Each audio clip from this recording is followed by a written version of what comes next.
when I was interviewing you, what happened?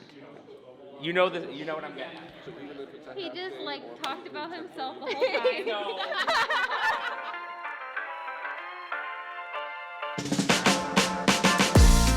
So he emails me and he's like, "Is this time work for you?" And I was like, "Yeah, that's fine." I was like, "But I have to leave at like 5 to pick up my son from daycare." And he's like, "Oh yeah, we're super flexible. We're flexible with like pickup. We're flexible with like school concerts, all this stuff." And I was like, I have the email, and I just said I was like, "Look, we'll work around you, and I want you to be at your kid's school concert. Like, I want you, how can we build a business that is allows those meaningful opportunities for people?"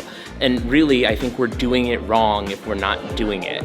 One thing I really, as a newer person, and I just got married last year, and I'm looking to have a family. So many of you have a family, and there's such a room for growth to make it part of your real life. "Oh yeah." This is what happens when you are organized. This is what happens when it's in FileVine. This is what happens when we have case status. This is what happens when we have medical records in 30 minutes. It buys the flexibility to do that, and when you're sort of running chaotically and you're running in a disorganized fashion, there's not enough slack in the organization for anything other than get your ass in here and do the work.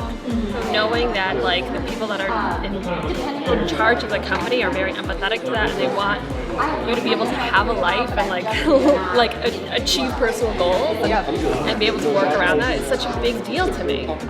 In 4 years you've been here, Jackie, have we lived up to it? Yeah, now it's I'm not scared to be Christmas concert. I'm oh, I can go.